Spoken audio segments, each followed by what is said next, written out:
No hotels for you. No banking for you. No running for office for you. Matter of fact, no Facebook, Twitter, anything else either.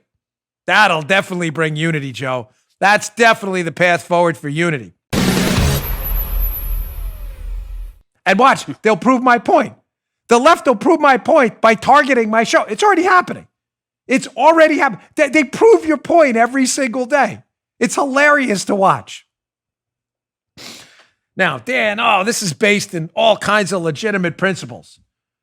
The Republicans out there calling out unconstitutional changes in Pennsylvania law. Ladies and gentlemen, did stuff get out of control with that? Yes. There was some crazy stuff out there regards to the election that candidly time was, let's just be honest. I said it, I warned you, but that was a total waste of people's time. There were real serious things out there. Changes in Pennsylvania law regarding mail-in ballots that were at best questionably constitutional. And things got lost.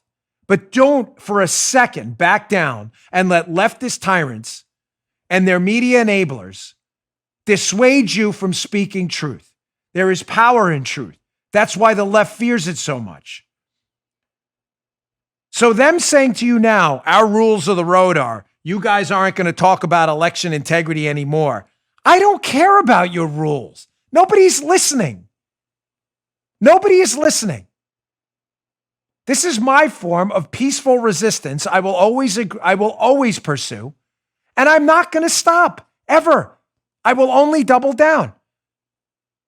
Now you may say, well, that's never been done before. It's unprecedented to question the constitutionality of election law changes a couple of weeks before an election. Really? Because there weren't even election law changes before an election when Bush and Trump won.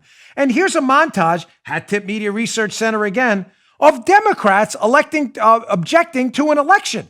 I thought that was forbidden. I thought they were supposed to be deplatformed. No. This isn't about principles. The Dems are allowed to do what they want. It's just about you dopey Republicans and falling for our trap. You're not going to talk about that. I talk about what I want. Always. Always.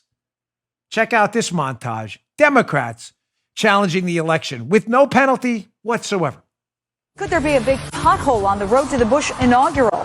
Rumors of a congressional challenge to the election results are picking up steam on the eve of the certification of the Electoral College numbers. You say it's just a protest, but it does bring attention to the problem of our system when it comes to voting here in the United States. We've got an electoral system out there that doesn't work. We spend more on prison food in this country than elections. What they want to do, in part, is to highlight what they call the massive disenfranchisement, as Representative Conyers said in the letter that you just presented, of voters in Ohio. So many voters were disenfranchised, they said, that the Ohio vote and the result of the presidential election are still in doubt.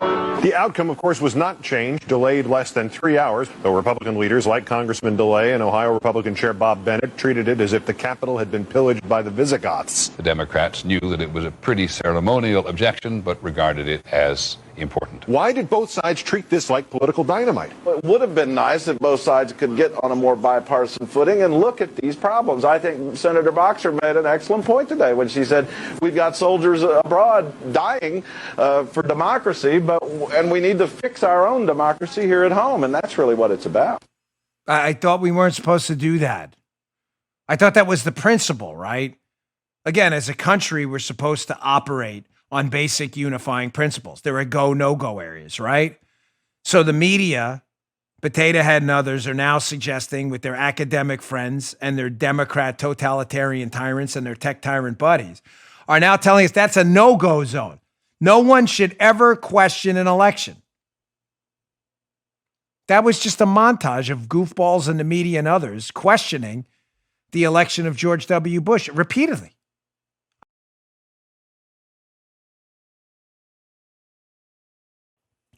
Speak truth, ladies and gentlemen, no matter what. Every single day.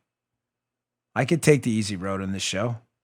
There are a lot of easy roads. Cash my check, dial it in, take my little, now serving 121 at the deli counter and just wait and retire in a few years and go buy a private island or whatever.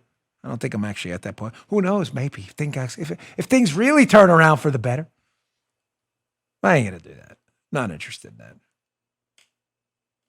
I don't give a damn about that. But I do give a damn about the truth. And the truth is this: I will talk about, and you should talk about, whatever you damn well please, as long as it's anchored in truth. And the truth is, there were very serious questions about election challenges and other things in this past 2020 election that aren't going away. And don't be silenced. Pushing a beach ball under the water just doesn't work. Eventually, it gets tiresome. And that's what you're trying to do to us now. You just heard Dan Bongino.